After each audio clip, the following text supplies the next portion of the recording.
Rich, what do you think about the aftermath of that World Cup final?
Wow, that was crazy. The image that that really sticks in my mind is your mom, the star striker from Barcelona, just sitting there praying while there's like a brawl going on right behind him. You know, unfortunately, I'm a big Messi fan and I love Messi, but the way I think Argentina handled themselves, especially a few players handled themselves after a loss, and it wasn't even a close game. They pretty much got crushed by Spain, and it was poor sportsmanship.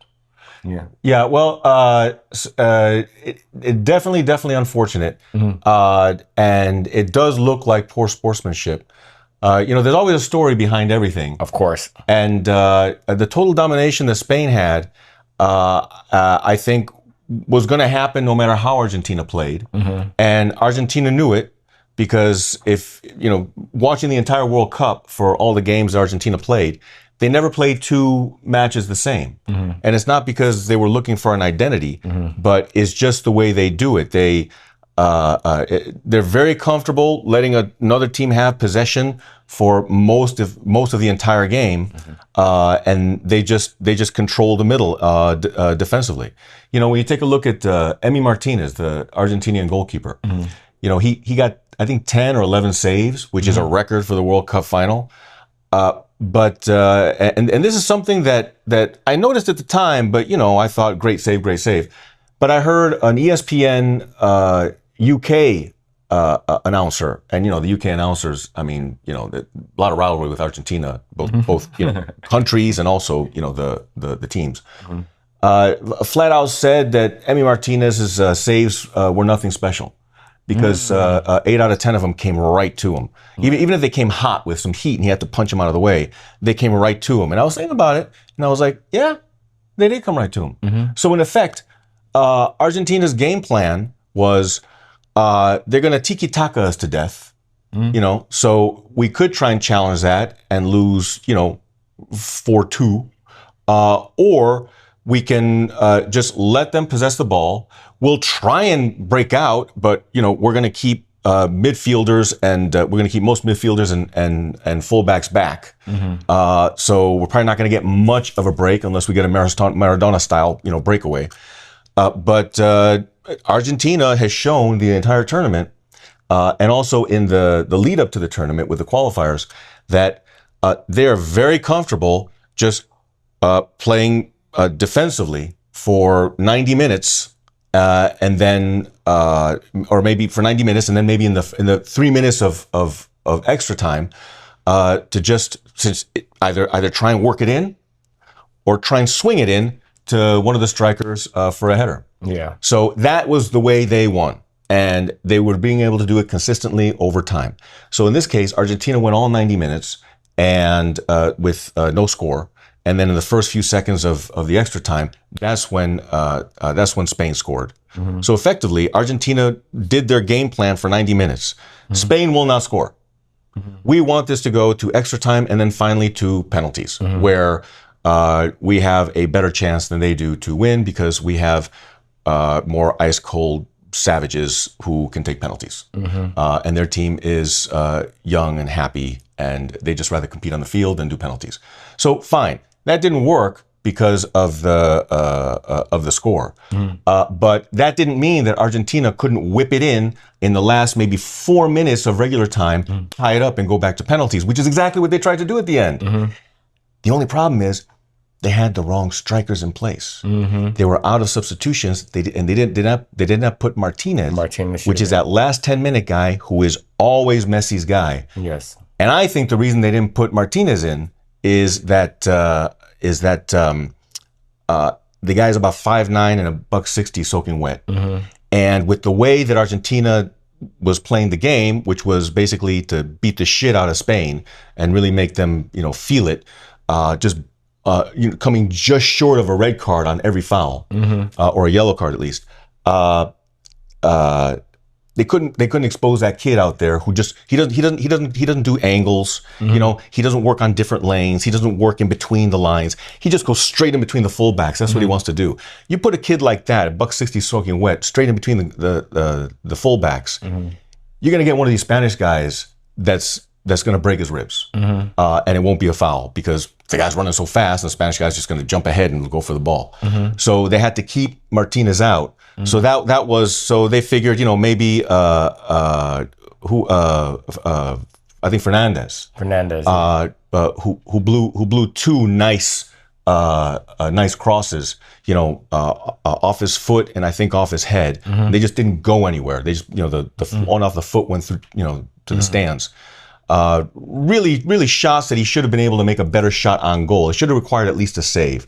So, in that end, and they were doing it with one man down because of the red card. At the 80-something minute mark. So what do you think if you basically give the middle finger to the ref in the first half and you get a yellow card for that, which is basically what was it Alvarez who did that?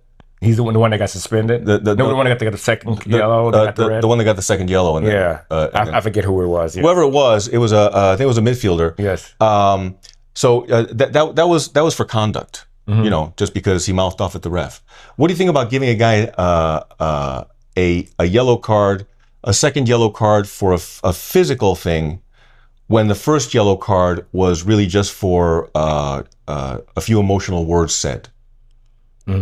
That's always the second yellow card. That second yellow card, I think it was well deserved. The second one, yeah, because he tripped him. He was going high speed. He had no control. He should have had more control. Absolutely. Yeah. The first yellow card, like you touched upon earlier in our podcast, is that there's always more than one side to everything. So when you're in there mouthing off at the refs, you're mouthing off at each other, getting really physical with each other, it's not a one-sided story. So for him to get a yellow card, it might have been some backstory that was going on in the game, or and you have to see how how was it compared to, I'm sure he wasn't the only one mouthing off at the ref, giving the ref a middle finger and stuff like that. So usually good reffing try to warn these players before they get a card. A yellow card is a very big thing. So but getting back to your question, how do I feel about getting a yellow card for words, and then another yellow card for actual physical foul that you do on another person? I mean, under the letter of law, both of them are technically yellow cards. They're yellow cards. Yes, absolutely. So yes, I'm with it both, and I definitely think he should have been put out the game. Yeah. Yeah. Okay. But yeah. Yeah. It's just the saying, fuck you, ref, and that's a yellow, and that has the same weight as putting cleats on a guy's calf. Yeah. That to me, it's the rules are rule. The rules are the rules. Yes. But speaking of the rules are rule, so there was right after, maybe minutes after Argentina was playing a man down, so this was already in extra time. So a defenseman from Spain, I forget his name, one with long hair and the headband, he comes up to Messi and he comes over and he covers his mouth, which this year under FIFA is an automatic red card. Yeah. Because if you're going to cover your mouth, that's that you don't want a camera to catch what your trash talk is. So if I say trash talk, if I say, man, you're going to retire a loser. I'm not going to cover my mouth for that because that's legit. But but if I say, I'm gonna tell you something about your mother. Now that's different. So the guy covered his mouth. Messi raises his hands and points to the guy. The referee didn't want any part of that. Yeah. That would have been an equalizer. Yeah. And then, who knows what happens. And in that case, is a very good possibility that the better team wouldn't have won. But the team that knows how to win would have won. I think you hit it right on the nail. When like you said, Argentina, they were completely outmatched. They knew it. And they were outmatched in a couple other games. Muhammad Ali against George Foreman. Exactly. So for them, the muddy the waters is their only shot of winning. 100%. So when it goes like that, you can't give everybody a yellow card. Even the refs. That's why refs in these type of games have to be really good at managing the players, because they know it's going to be a super physical game. They know it. You don't want to see, people can't even see players. They don't want to see 10-on-9 soccer. They don't want to see that, So, I think for him to get his first yellow card, what is the backstory during that game? Well, he might have been mouthing off at the referee the whole day. Or the whole first half. He might have already had a warning. We don't know. A couple warnings. So, it's like this. I think, I know a lot of people have a lot of anti-Argentina sentiment, especially because they believe that, this conspiracy theory that FIFA wants Argentina in the World Cup. They went in the World Cup final and all that stuff. I get that. So I love Messi. I'm a big Messi fan. I had no horse in this race. But I think, Argentina, what they say, it's the chickens coming home to roost type of thing, 100%. They played this messy game, and at the end they got kind of penalized for it. And I think at the end it was very low class what they did. And then I'll ask you this question: do you think that outburst after the game kind of like put a stain on Messi's wonderful career? Not even a little bit. Okay. When it comes down to it, and it's really the Argentinian people, they believe in, I guess you call it street smarts. They call it viveza criolla, viveza criolla. And what that means is the wisdom of the cowboy wisdom. Because criollo comes from Creole. Creole means, one of the meanings of Creoles is European European ancestry who was born in a different place. So that's a Creole. So you have a Creole who was born in a different place, and then we have the wisdom of the Creole, and that's what the viveza criolla is. So with Argentina, it's in the fiber of the country. So the way Argentina played was with cowboy wisdom. It's like, well, these fellas there's not a single one of these fellas that's better than us, but that coach has really got them, slicing and dicing with all that passing, and we're not tall enough, we're not heavy enough, we're really not. We could play this game, and then we have a chance at winning, but it's that's not our style. Just to keep playing ahead, just try and outscore them in points, or we could just sit back and try and make our breaks, but they're too good at passing for that, so we're just going to hang back and do this. So it's just the wisdom of the country.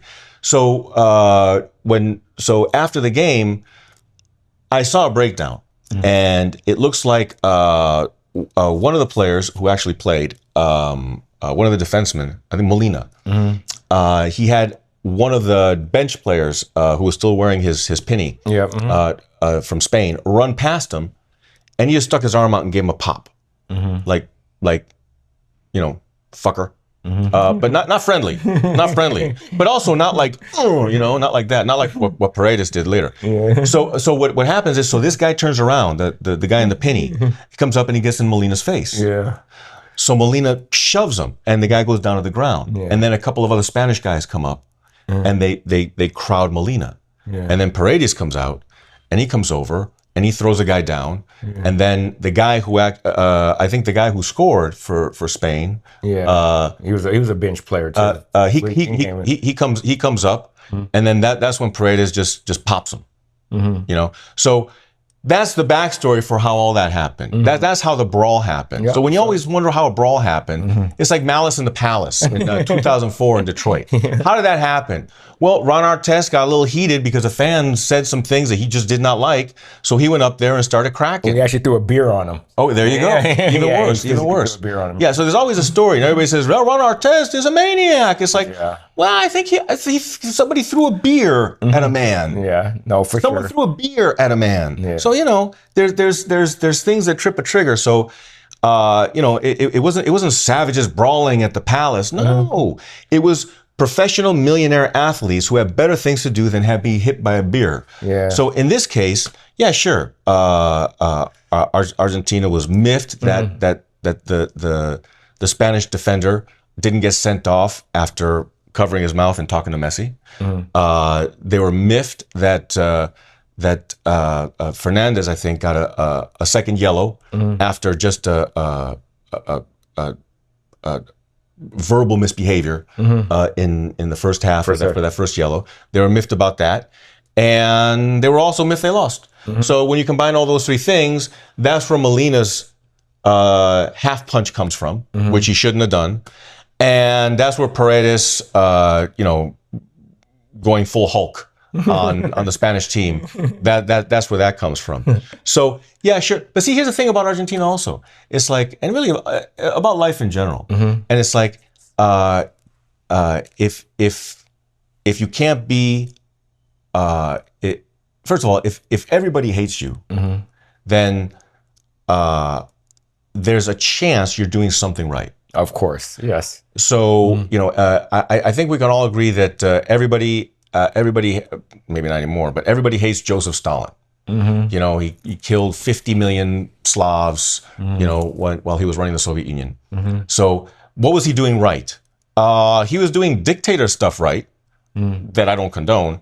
But other times, if people really, if 80% of the people really hate your guts, and they're all saying that, everything is fixed in your favor, you must have had a lot of plastic surgery on your face because no one should be that good looking. No one's that naturally good looking. Or it's like, how much testosterone are you on? Nobody your age gets muscles like that. Baby, you haven't seen me train. So I mean, when everybody hates you or has shit to say about you, or 80% of the people, you should then you're probably doing something right. So if you can't be the most loved, why not be the most hated? Yeah. Well, I think I know we said in the pre-show notes, what Trump is over talked about, but that's why he plays that card. He plays that card, of being the hated one. Because at the end of the day,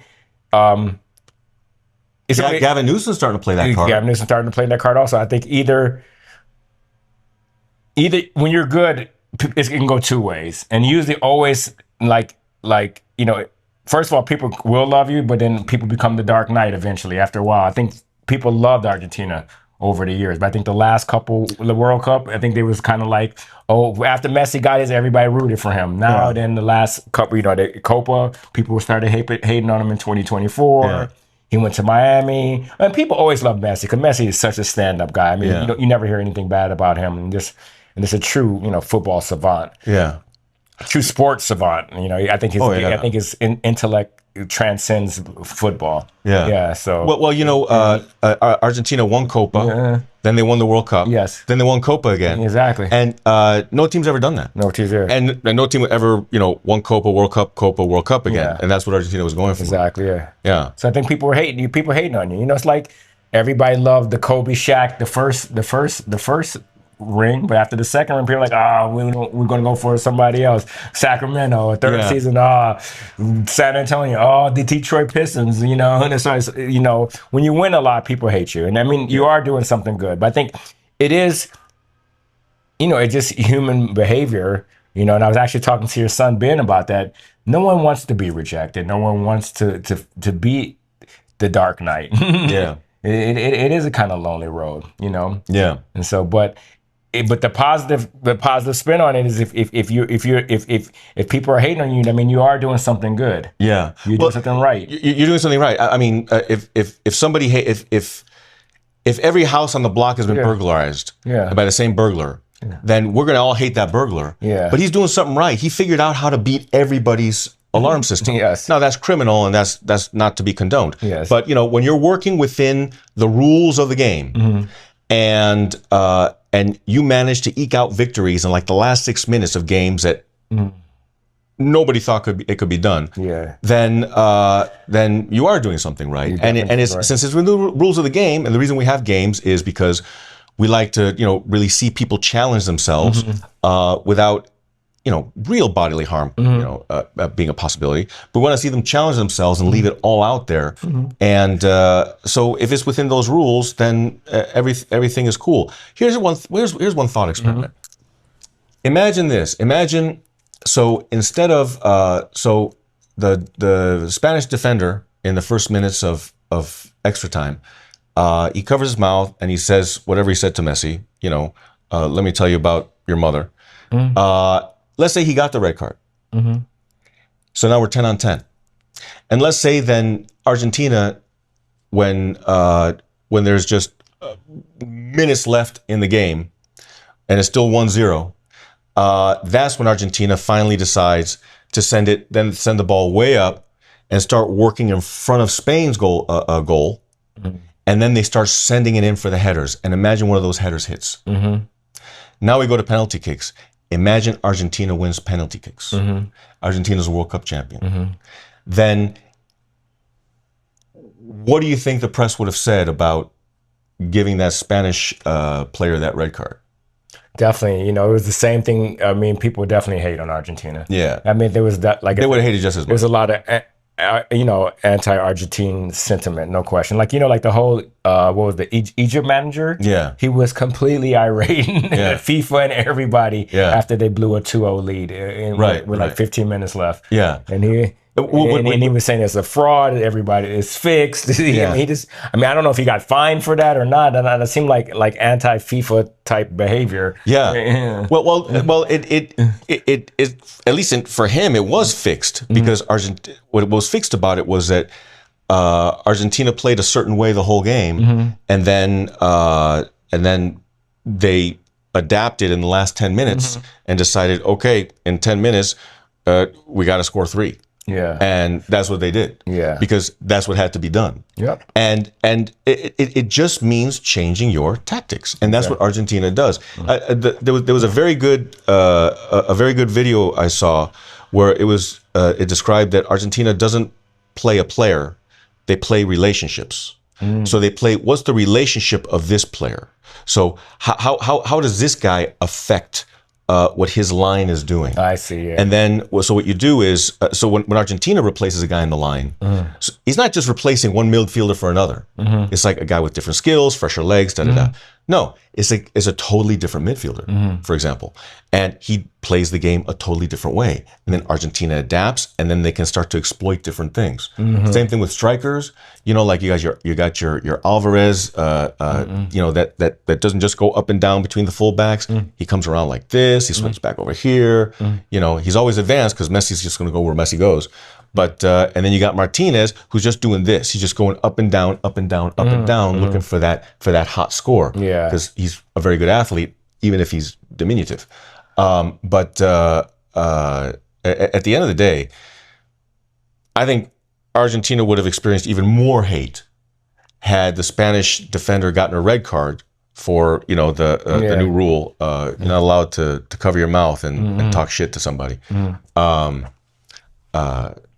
You're allowed to cover your mouth, and if the guy starts laughing and you start laughing and patting each other on the back, then no one's going to give any red cards. But if you cover your mouth, then you're basically, if I cover my mouth and say, hey, how about we get beers after this game, regardless of who wins? And if you start waving your hand and go like this, and I'm out, and then when we're having beers, I'm like, why the fuck you do that, Rich? You say, it's the rules. I just used what the rules gave me. Yeah. Well, a couple of things. First thing, I thought they should have put Martinez in. That still baffles me. Yeah. I mean, he's their dude. Lautaro, baby, we missed you. Especially in those situations. But this goes to a bigger theme that goes on in our world today, and it's kind of like a victim mentality. We always believe in conspiracy theories where everything is, and I even catch myself getting caught up in conspiracy theories because I just talk with so many people all the time. But You know, I don't get it. It's like, I mean, it's like just because you're not winning, there must be a conspiracy why you're not winning, or you're not, your team is not winning, or you know, I just don't get it. Yeah. But like what kind of what was the craziest conspiracy that someone's told you about, and you had to like smile and nod while they talked to you about it? I mean, there's so many, especially during COVID. They just kept on coming out the woodwork about, like, you know, I heard one where Bill Gates is an alien type of thing, and he's trying to create this new he's world. a lizard man. He's a lizard man, yes, and he's creating this new world order so we can connect with aliens and other planets and all that stuff. I don't know. I heard some wild things out there. But okay. I just, you know, I think it is so convenient to always rely on conspiracies, just because, you know, maybe, you know, this is just a football game. It doesn't really matter. But just like in life, you know, like, you know, and you can let this hinder you. And even if the conspiracy theories are true, or there's some truth to it, what's your responsibility in it? What's your responsibility in it? You know, no matter what, the game is a little bit rigged anyway. That's the way it works. You know what I'm saying? And every champion always get a little bit of preferential treatment. You know, and that's kind of, I think that's the kind of way it goes. I think that's the way it should be. You know, but honestly, in that game, Spain, I think, got preferential treatment. And I think, and that was the next conspiracy theory. Like, they didn't care if Argentina won; they just wanted Argentina to be in the final. Possibly, they didn't care. That's the latest conspiracy theory I heard. Okay. Well, I heard they wanted the 4 biggest markets. In which they did have the 4 biggest markets, but in my opinion, they were clearly the 4 best teams in football. And they were ranked 1 through 4 also. Yeah, exactly. Yeah. So I mean, the 4 best teams wound up playing in the semis, which is exactly what it's supposed to happen. And they played amazing. It was an amazing World Cup. Yeah, it was amazing. The semifinal with Spain and England. So that first half, when I was watching that first half, and really a game like that, you know, the players do not want to play it. And there's nothing like more un-American than playing a consolation game. You mean talking about the third place game? The third place game, the Saturday game. The France and England. Yeah. So when you take a look at France and England, you know, that first half, I'm looking at Mbappe and I'm thinking, he must have a hangover right now that can choke a horse. He does not want to play this game. The guy wasn't drinking hard last night, probably smoked half a pack of cigarettes. I mean, because, you know, you look at Mbappe, he's 27 years old. And from when they do a close up, you're like, oh wow, he's just a kid, he's a young man. But from a distance, there's something. He's got an old soul's face, and he looks like he knows a lot. So you imagine him like in 1940s France, like smoking and drinking, and, you know, like I heard he's really disciplined. But I don't know, battling out with existentialists. Okay, I'm just telling you that the man did not want to be there that first half. 4-0, he didn't want to be there. No. And then the second half, he was like, okay, mes amis, let's go and give it back to England. You know, let's do one for homeland. And that got pretty exciting. Exciting in an exhibition kind of way. Exactly. Even, I mean, Harry Kane didn't even play. He didn't even play. So, and half the French team didn't play the first half. Exactly. That was the other thing. Bellingham came in with like at the 70-minute mark. So, Now, this was a sheer exhibition. For sure. This is like when European teams when they used to come to the United States, like in 2000. They'd come to the United States, they'd play in some baseball stadium, and you wouldn't see any of the stars there. Maybe one guy who isn't going to be a star for much longer because he's old. And they just, you know, move the ball around, and it's a full capacity crowd, and everybody cheers because nobody knows what's going on. And that was a little bit about the flavor of the consolation game of France and England. It's like, they're just, you know, they're not really having fun, but they're there. They're supposed to be there. It's contractually obligated, so it's all good. But overall, it was a great World Cup. That's what I was going to ask you. Let's be on a positive note.